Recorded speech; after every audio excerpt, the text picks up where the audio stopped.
Hey, comic book fans, welcome back to Comic Book Corner 2.0. And fans, you're back with me, Mike Spider Slayer, getting ready to bring you that all important Secret Wars review so you, the fans, can make a decision what Secret Wars books to buy. Today, fans, we're talking about Thors, issue number 1. That's right, obviously a Secret Wars tie-in. As you can see here, I got the action figure variant cover. As you can see that we have Lady Thor on there, otherwise now known as Jane Foster. And yeah, I love these action figure variants. Obviously, you can see they're all behind me. I'm collecting each one a week, so it's a really cool cover. The regular cover as well is a badass cover too, and that's actually going to be the thumbnail for this actual video, so I decided to go with that one. This book is written by Jason Aaron, and the art is done by Chris Sprouse.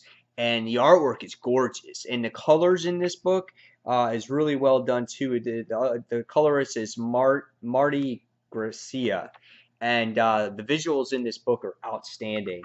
Paneling is nice layouts on here as well. Not anything revolutionary, but it's just really good to see the just how everything just flows really nicely on the page.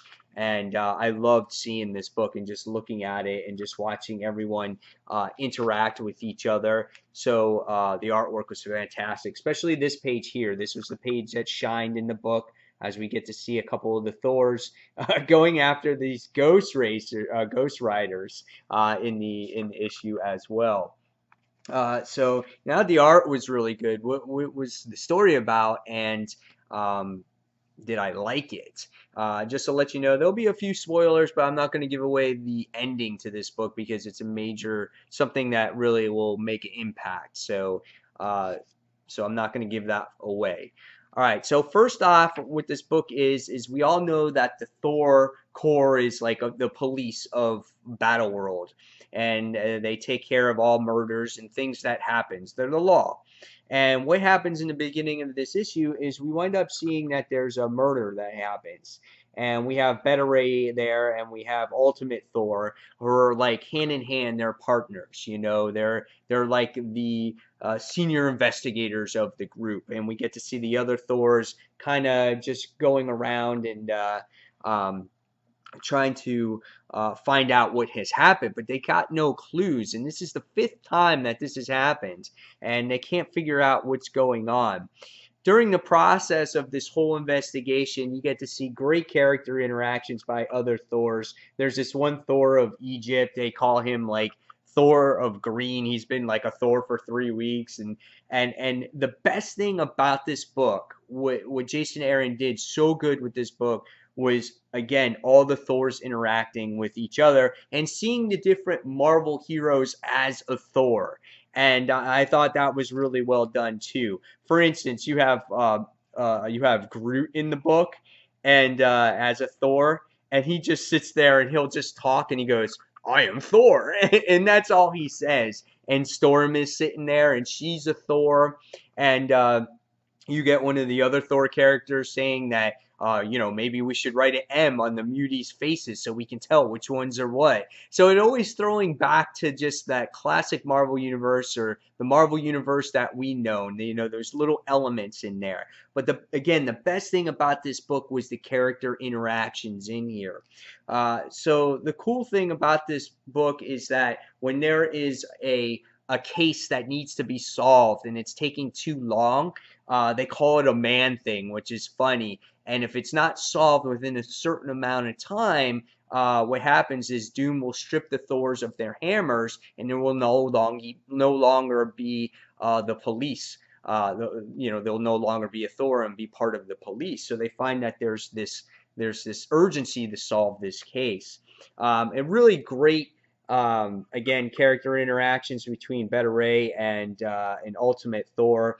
You get to learn about their histories and how they defeated 13 Hulks, and the story gets, over exaggerated, and you can see that they have been partners for a very, very long time, and they have a great chemistry with each other. As the issue progresses, we get to see them capture these ghostwriters in this issue, and they later wind up going against they wind up talking with Odin, who is like the law, and they are and he is threatening the Thors in having the sense of urgency again to solve this case because they will not be worthy anymore. The forensics guy is forensics frog, which is funny, and there's good character moments in there as well. And then as Beta Ray searches and finds to get clues on who maybe have possibly have actually killed these 5 women, uh, you find out at the end that he gets severely hurt at the end, and he does find out that there was a name on who killed those ladies at the end of the issue, but I'm not going to give you that name. So, and it looks like that Beta Ray paid the ultimate price for finding out this actual information.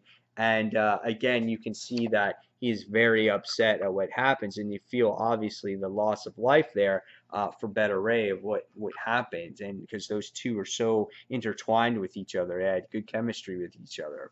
So that's how the book ends.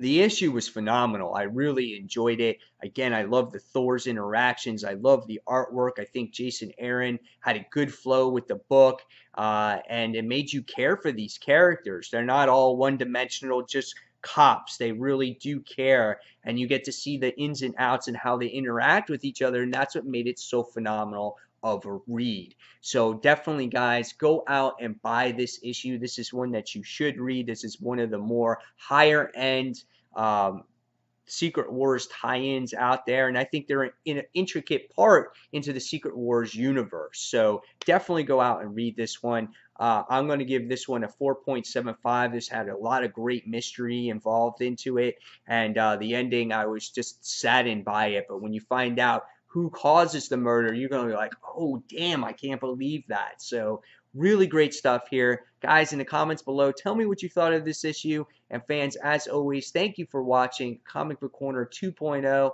And until that next comic book review, this is Mike Spider Slayer signing off. And thanks for watching, fans. Take care. Bye.